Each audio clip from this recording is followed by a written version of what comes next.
안녕하세요. 이번 시간에 지난 시간에 이어서 일반 전표를 입력하도록 하겠습니다. 4월 1일 거래입니다. 자, 여기에 04월 01일 공장에서 사용하는 승용차에 대한 자동차세 30만원과 본사 사무실에서 사용하는 승용차에 대한 자동차세. 자, 여기 그 자동차세는 세금 공과인데 여기에 그 공장하고 여기 본사가 나왔습니다. 그러면 차변에 공장에서 쓰는 자동차세는 다 세금과 공과죠. 세금과 공과인데 여기에 500번대 세금 공과가 이제 공장에 쓰는 거, 이 500번대가 이제 공장용, 요거는 이제 제조원가에 들어가는 거죠. 30만원. 자, 그 다음에 본사에서 쓰는 거, 이거는 800번대 817. 이게 코드가 517이면 817인데 대부분 다 똑같지는 않아요. 좀 급여 같은 것도 코드 번호가 다르니까 일일이 검색을 해줘야 돼요. 근데 상당히 많은 부분이 이렇게 비슷하긴 한데, 자, 이렇게 입력을 해주면 돼요. 그러니까 이제 검색해서 입력해 주는 게 더 정확하죠. 그 다음에 현금 대변에 101번 현금. 자, 이거 출금으로 해도 됩니다. 둘 다 출금. 요거 이제 안 하고. 그 다음에 4월 2일 날 날짜는 정확히 입력해야 돼요. 새로 구축한 생산 라인에 대한 교육을 제조부서에서 실시했다.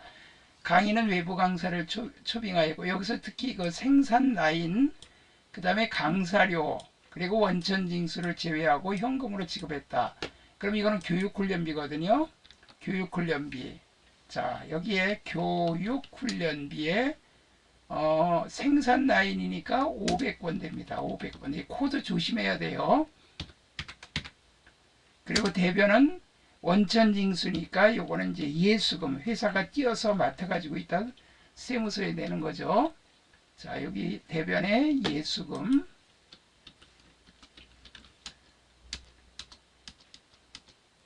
예수금이 66,000원, 그리고 나머지 현금, 대변 101번 현금, 이렇게 해주면 되죠. 그 다음에 4월 3일 드디어 나왔네요. 자, 4월 3일. 자, 4월 3일에 당사에서 생산한 제품 원가 30, 시가 40을 국군 위문품으로 기탁하였다.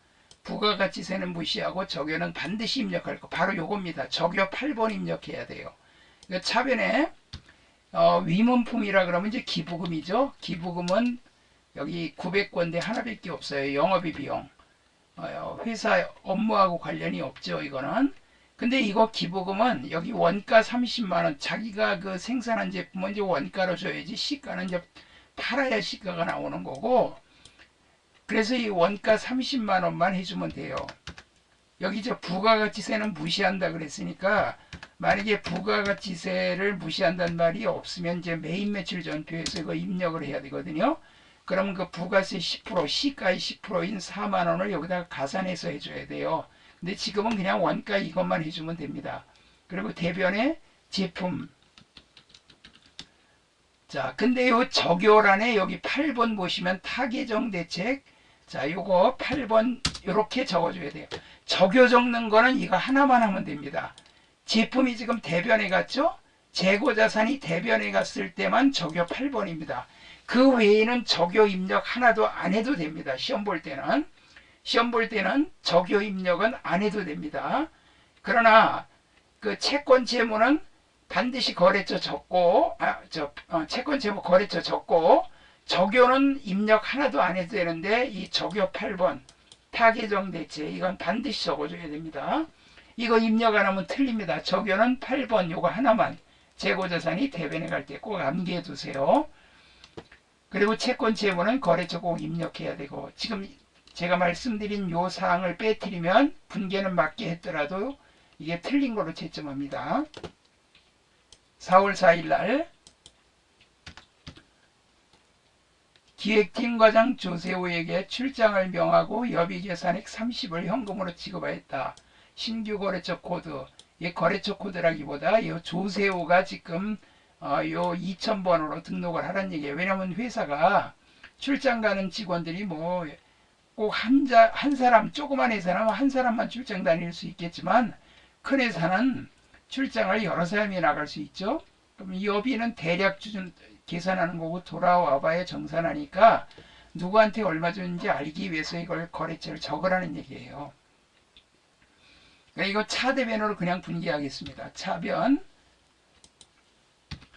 가지급금 그리고 여기 거래처를 적는데 이 거래처 입력을 여기서 등록을 하고 다시 들어와서 여기서 해도 되지만 그렇게 하면 왔다 갔다 하고 시간 걸리니까 여기서 직접 등록하는 방법이 있어요. 어떻게 하냐면 키보드 맨 오른쪽에 기대란 플러스키 공 3개 붙는 플러스키를 누르면 이거는 공 5개가 붙어요. 거래처 적을 때는. 그리고 여기다가 조세호 하고 스톱해야 돼요. 조세호가 엔터 친 다음에 스톱해야 되는 이유가 거래처 코드 반드시 200번 이 코드가 여기 채점 사항입니다. 요 200번을 꼭 적고 수정 버튼 눌러도 되고 등록 누른 다음에 다시 오면 요 밑에 이게 적는란이 있어요. 개인이니까 주민등록번호 적고 이렇게 이제 적을 수 있는 거 여기다 적으면 되겠죠. 개인이니까 뭐 주민등록번호만 적든가 뭐 그러면 되죠. 이건 뭐 회사 직원이니까 뭐 주소고 뭐 이런 거 다 적을 필요 없죠. 그러나 거래처일 때는 이런 거 다 적어야 되겠죠. 사업자 등록번호 이런 거. 자, 그래서 가지급금이 얼마냐면 30만 원이에요. 그리고 대변은 현금이니까 101번 현금. 이거 출금으로 해도 됩니다. 그 다음에 4월 5일 날 이제 출장 갔다 왔네요. 출장에 돌아온 조세호로부터 아래같이 출장비 사용 내역을 제출받고 자네 2만 원을 현금으로 입수했다. 요겁니다. 요거 28만 원. 뭐 이거 다 합쳐가지고 뭐 교통비 뭐 식대 뭐 복리후세 이런 거 할 필요 없어요. 이거 출장 가서 쓴 돈이니까 다 여비교통비예요. 그럼 차변에 여비교통비. 자, 여기가 그 기획팀 과장이었죠. 그러니까 기획팀은 이제 800번대 여비교통비입니다. 자, 그래가지고 가지급금 28만원. 아니야, 여비교통비 28만원. 그리고 현금으로, 차변에 현금으로 2만원 돌려받았으니까 101번 현금 2만원. 그리고 가지급금이 대변에, 가지급금 대변에, 그리고 이게 이제 이렇게 들어가고 조세호. 이렇게 조세호가 돌아왔구나. 그래서 여비는 이만큼 썼구나. 그 다음에 현금 들어왔구나.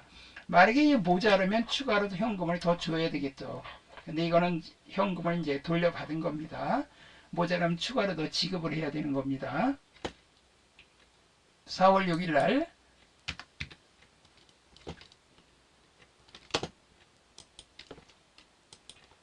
전기요금 50만원, 본사 30만원, 공장 20만원이 보통예금 통장에서 인출되었다. 그러면 여기 차변에 요새 뭐 자동이체를 다 해놓으니까 자, 본사의 전기요금은 그냥 여러분들 전기, 수도, 가스 본사는 수도강렬비예요. 금액이 공장만큼 많이 안 들어가니까 여기 수도강렬비 800건데 수도강렬비 하고요. 본사는 30만 원이라 그랬죠. 그 다음에 이제 공장은 차변의 공장은 전력비 516번 공장이니까 500번 되죠. 이렇게 공장은 전기를 워낙 많이 쓰니까 전력비하고 가스, 수도료하고 나눠야 돼요. 그래서 금액은 20만원. 그리고 대변의 보통예금. 자, 이제 5월 11일입니다.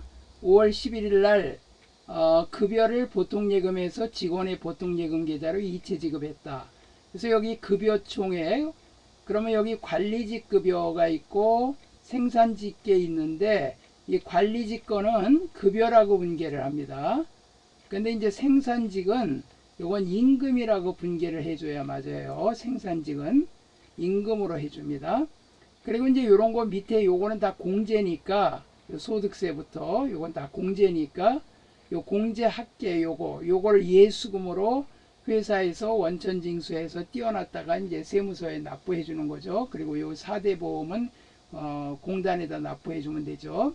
나머지 요렇게 지급을 했다는 얘기입니다. 그러면 요거를 이제 입력을 해주면 05월 11일 날 차변에 급여가 801번이죠. 여기 801번 쭉 내려가면 801번 급여 금액이 280만원. 그 다음에 또 차변에 임금이 504번 360만원. 그리고 대변은 예수금이 금액이 85만 520원. 그리고 나머지가 대변의 보통예금 그래서 554만 9,480원 이렇게 됩니다. 자, 그 다음에 이제 5월 12일 겁니다. 자, 날짜를 5월 12일로 바꿔놓고요. 자, 여기에 보니까 당사의 보통예금 계좌에서 이자가 발생했는데 원천징수세액을 제외한 나머지 금액 84,600원이 입금이 되었다. 이거는 비과세 상품을 제외한 은행에다 예금을 해두면 이제 그 이자를 줄 때 세금을 띱니다. 그래서 이제 과세 상품일 경우 15.4%를 띱니다. 원래 이자 배당 수동은 14%인데 지방세까지 15.4% 띄니까 이건 원천징수를 당한 거예요. 우리가 원천징수를 한 게 아니고, 그래서 이거는 세금을 은행이 이제 띄었다가 대신 납부해 준 거니까 우리는 이제 선납세금입니다. 선납세금 15,400원이 되고, 그 다음에 이제 이거는 보통예금이 나머지가 들어오겠죠. 84,600원. 그리고 대변의 이자 수익. 이 이자 수익은 합치니까 10만원이 되죠. 그래서 여기 차변에 선납세금 15,400원. 그리고 차변에 보통예금이 84,600원. 그리고 대변에는 이자 수익이 10만원 이렇게 됩니다. 자, 요렇게 분계를 입력을 해주면 됩니다. 이자를 띄는 겁니다. 자, 그 다음에 이제 5월 13일은 이제 외화 문제인데요. 우리가 외화 문제는요, 처리법이 결산 때 처리하는 건 외화 환산 손실 환산 이익이에요. 그건 미실현 손익입니다.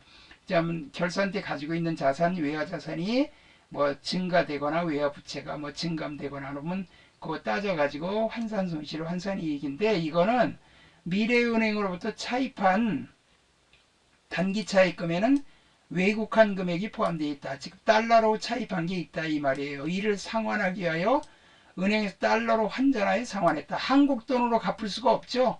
이제 외국에서 달러로 빌렸으면 달러로 갚아야 돼요. 이거 2만 달러. 환전 대금은 보통 예금에서 이체하였다. 그러면 여기 차변에 자, 이거 차입했던 그 단기 차입금이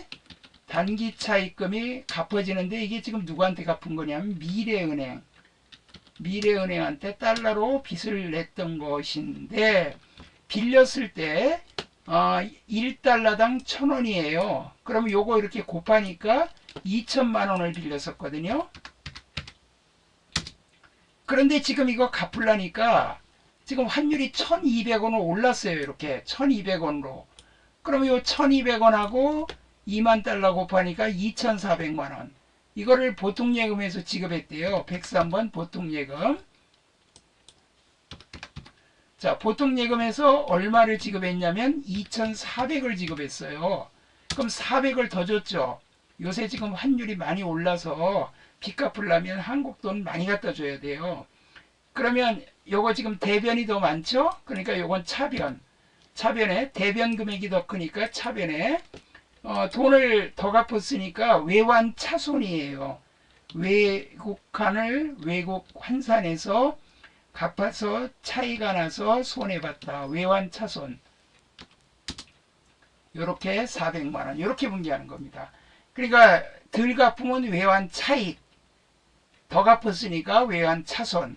그러니까 외환차익, 외환차손은 평상시에 달러를 이렇게 갚을 때 또는 우리가 받을 거 있을 때 받을 때는 달러 가치가 떨어지면 손해보는 거죠. 오히려 올라가면 받을 건 더 받으니까 외환차익이 되겠죠. 그래서 이런 문제가 조금 헷갈리긴 하는데 이거 시험 문제 아주 잘 나옵니다. 잘해줘야 돼요. 그 다음에 5월 14일 날 보통예금에서 300만원을 정기예금으로 이체하였으며 이때 보통예금에서 1200원의 송금 수수료가 인출되었다. 자, 그러면 차변에 지금 정기예금으로 이체했다 그랬으니까 정기예금, 자 얼마를 이체했어요? 정기예금으로 300만원. 그리고 여기 수수료가 차변에 수수료 비용이 생겼어요. 이거는 뭐 업무상 수수료 비용이죠. 그러니까 예금에 이렇게 하는 거니까 업무하고 관련이 있죠. 그러니까 1200원 이렇게 해주고, 그리고 대변은 뭐라고 쓰냐면은 보통예금에서 인출되었다 그랬으니까 103번 보통예금 이렇게 해주면 됩니다. 실무에서는 이 예금도 거래처 적으라 그랬죠. 여기는 거래처 안 적어도 돼요.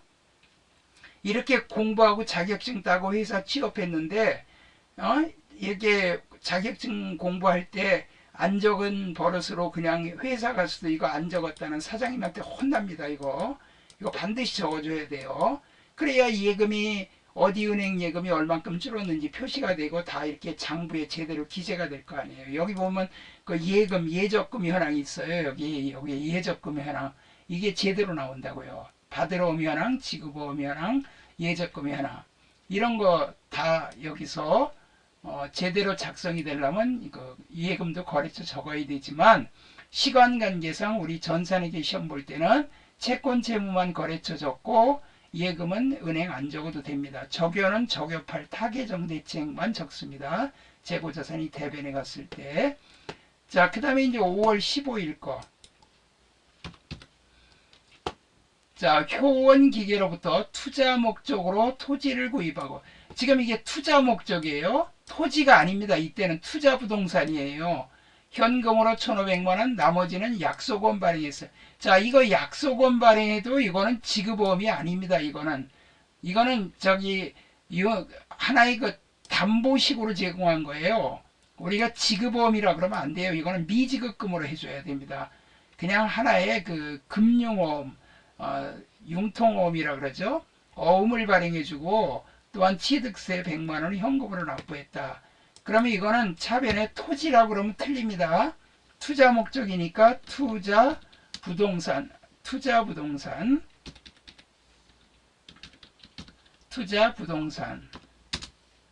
그리고 금액은 2천만 원에다가 취득세, 등록세, 뭐 중개수수료 다 가산해야 돼요. 요거 100만 원 요거 가산해야 됩니다. 그러면 2,100만 원.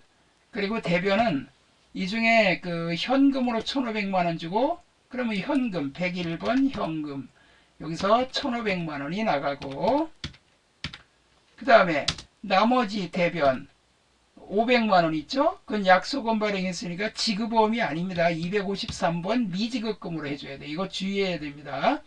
자, 누구한테? 효원한테. 어음은 그냥 담보예요. 그냥 나중에 그 사람이 그 어음 받아가지고 나중에 이제 그 안 주면은 그거 가지고 소송하면 돈을 확실히 받을 수 있고, 또 한 가지는 그 어음을 그 사람이 받으면 은행 가서 깡을 해갖고 현찰로 바꿀 수도 있고, 그래서 어음을 선호합니다. 그래서 어음 달라 그러면 이렇게 어음 발행해줘도 지급어음으로 해주면 안 됩니다. 그리고 대변에 나머지는 취득세는 현금으로 납부했으니까 101번 현금 100만 원 이렇게 분개가 됩니다. 그러니까 차변에 투자부동산, 현금, 미지급금, 그 다음에 현금. 여기 현금 여기 두 개가 있죠? 요거 합쳐도 돼요. 요거 삭제하고, 아니 이렇게 하면 안 되고, 이렇게 하면 안 되고, 요 줄만 삭제를 하고 요거를 1600으로 하면 돼요. 1600 이렇게 뭐 두 번 쓸 필요 없잖아요. 현금 밑에 현금인데 요것도 현금인데 합치면 되죠. 자, 그 다음에 5월 16일 날 그럼 따로 써도 되냐? 따로 써도 되긴 돼요. 근데 구태여 그럴 필요 없죠. 지금 여러분한테 설명하느냐고 따로따로 썼는데 합쳐서 하는 걸로 하세요. 자, 5월 16일 2월분 4대 보험 통합 징수분. 자, 4대 보험 통합 징수분인데 회사 부담분하고 급여 지급 시 본인 부담 예수액. 자, 이거 반반씩이죠. 4대 보험은 반반씩이에요. 회사 부담분 내역 관리직 직원, 그 다음에 생산직 직원, 4대 보험 통합 징수분 보험료는 복리후생비로 처리한다. 여기 지금 건강보험료를 말하는 거예요. 지금 여기 보험료라고 나왔죠. 건강보험료. 저기 국민연금은 세금 공과로 처리합니다. 문제에다 주어져요. 뭐로 처리하라고. 걔네 답이 두 개 나올까봐. 저기 보험료, 건강보험료는 복리후생비, 그 다음에 그 국민연금은 세금공과, 고용보험료는 저기 복리후생비로 해도 되지만 그냥 고용보험료, 산재보험료는 보험료로 하는 게 일반적이에요. 그러면 여기 우선 급여 지급 시 본인 부담액부터 먼저 하겠습니다. 그럼 이건 차변에 예수금, 월급에서 띄어났던 거 예수금. 자, 예수금이 23만 7,500원. 그 다음에 차변에 여기에 그 회사 부담번의 관리직 직원 거, 관리직 직원 거는 800번 됩니다. 요거는 복리후생비라 그랬죠? 복리후생비에 800번대, 811번. 복리후생비 800번대. 여기 관리직 직원 거는 이제 본사, 사무소 관리직 그러면 요거는 102,690원. 복리후생비 또 차변에 또 복리후생비인데 이번에는 500번대 복리후생비. 자, 그래서 요거는 134,810원. 그래서 이거 한꺼번에 뭐로 납부했어요? 다 현금으로 납부했죠? 그래서 대변에 101번 현금 47만 5천원 이렇게 됩니다. 자, 요거 잘 기억해 두세요. 이렇게 납부할 때 월급이 띄었던 거 납부하면 예수금이 없어지고 복리후생비, 여기 지금 보험료는 복리후생비로 하라 그랬죠. 여기 지금 4대 보험 통합징수분이라 그랬는데 이게 지금 건강보험료를 말하는 거예요.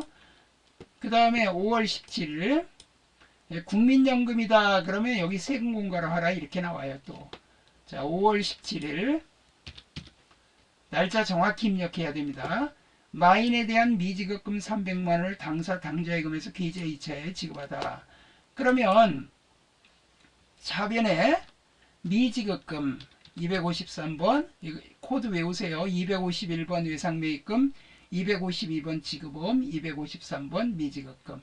자, 미지급금인데 이게 그 누구예요? 마인이고 자 300만원입니다. 그리고 당좌예금에서 이체했죠. 대변에 102번 당좌예금. 자, 이렇게 해주면 돼요. 실무에서는 요 예금도 은행 적어야 됩니다. 근데 여기서는 할 필요 없어요. 그 다음에 이제 빌리 패션에 대한 6월 21일 06월 21일 자, 날짜 정확히 입력해야 됩니다. 6월 달입니다. 빌리 패션에 대한 외상매지금 400만원 중 300원 당좌수표로 받고 나머지는 빌리 패션 발행의 약소금으로 받았다. 그러면 대변의 외상값이 없어지는 거예요. 108번 외상매출금 빌리 패션 그래서 없어지고 금액이 얼마냐면 400만원. 그리고 차변에는 300원 당좌수표로 받고 상대방이 발행한 당좌수표는 현금이에요. 타인이 발행한 수표는 현금입니다. 이거 당좌예금 아니에요. 당점이 발행했던 당사가 발행했던 당좌수표가 다시 돌아오면 그때는 당좌예금 들어온 걸로 해줘야 되지만 이거는 그 빌리가 발행한 그 당좌수표란 뜻이에요. 그래서 이거는 현금입니다. 그 다음에 나머지는 빌리 패션 발행의 약소금으로 받다. 110번 받으러 옴. 자, 요건 역시 빌리 패션 요렇게 나중에 볼 일 있잖아요. 이거 외상값도 받아야 되고 엄대금도 받아야 되죠. 이렇게 볼 일이 있는 거 내가 또 갚을 거 받을 거 볼 일이 있는 거 이게 채권 채무는 거래처를 적어줘야 됩니다. 그 다음에 6월 22일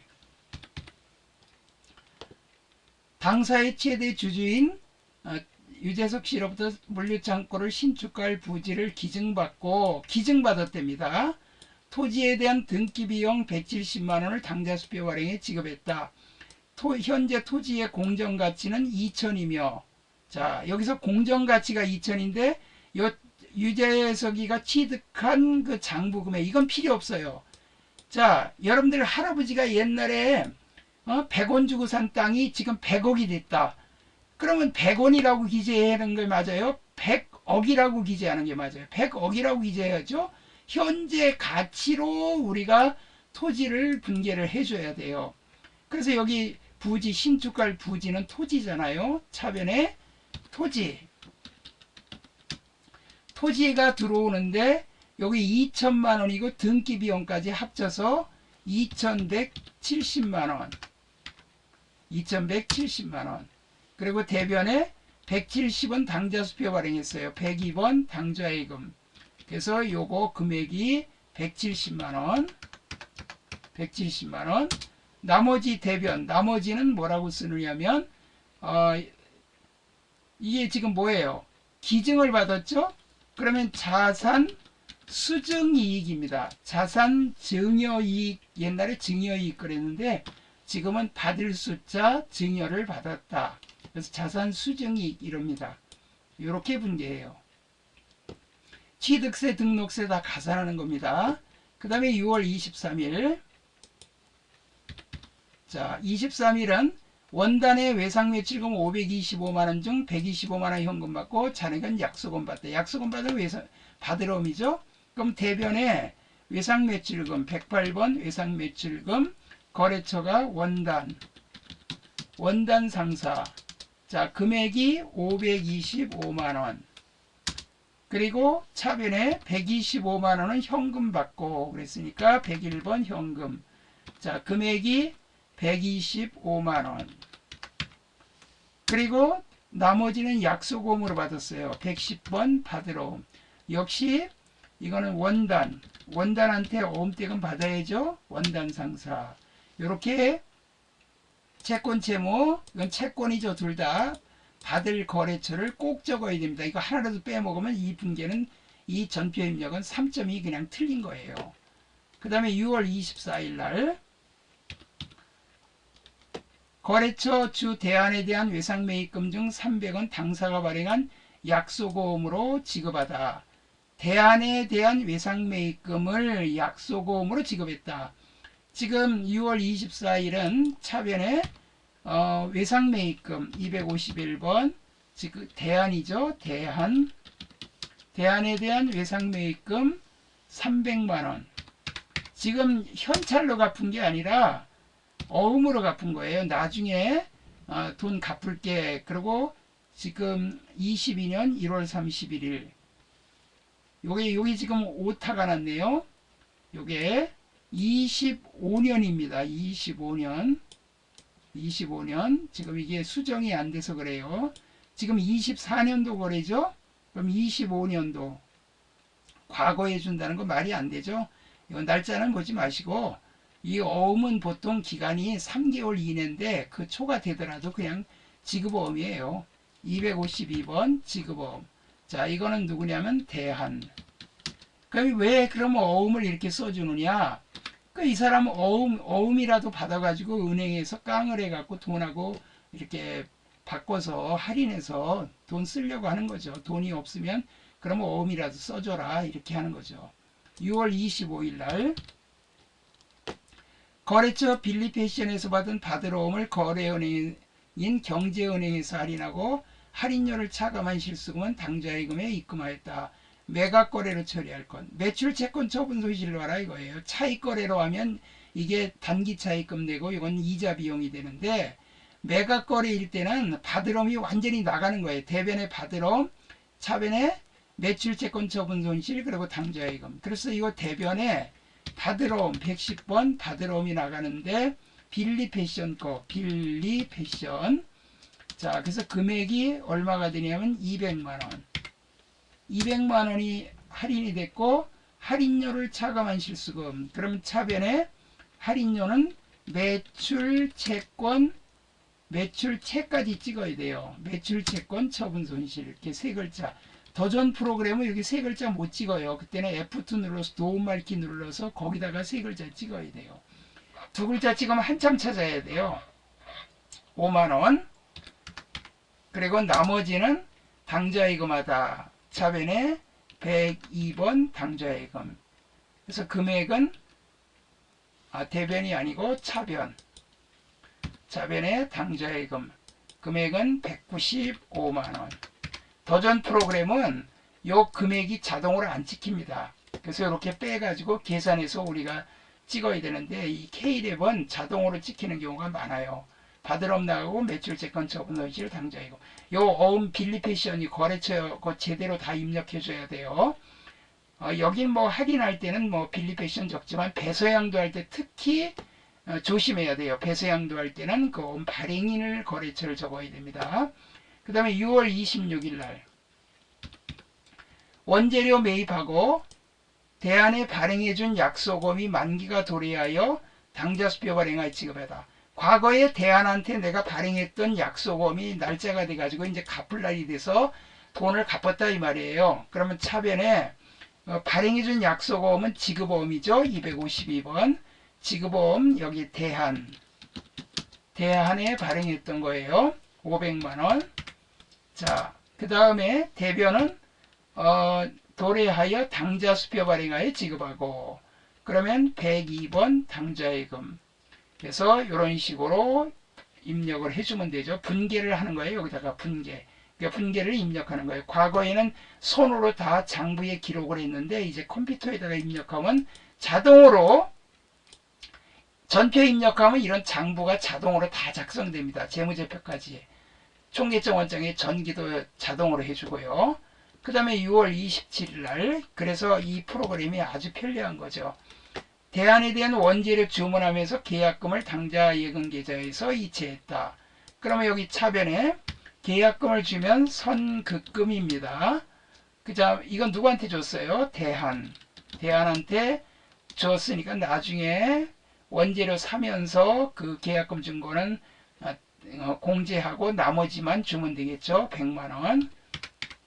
그리고 대변에 당좌예금 102번 당좌예금 이런 식으로 해주면 됩니다. 자, 여기까지 해서 이제 일반전표 입력을 했는데 지금 여기 일반전표에 입력해서 좀 빠진 것들이 있어요. 자, 이 메인 매출 전표 하기 전에 이걸 가지고 이제 이 정도 해서는 안 되고 저 뒷부분에 가서 이제 그 실전 모의고사 문제 가지고 실제로 시험에 나오는 문제들을 그 주식회사 부채, 뭐 사채라든가 그 다음에 퇴직급여, 퇴직연금이라든가 그 다음에 주식회사 잉여금 처분 같은 거 이런 것들도 연습을 해야 됩니다. 그것도 시험에 나오니까. 자, 여기까지 이번 시간은 여기까지 하겠습니다. 다음 시간에 이제 심화 문제로 연습 문제로 또 이제 일반 전표 입력을 하겠습니다. 여러분 수고하셨습니다. 감사합니다.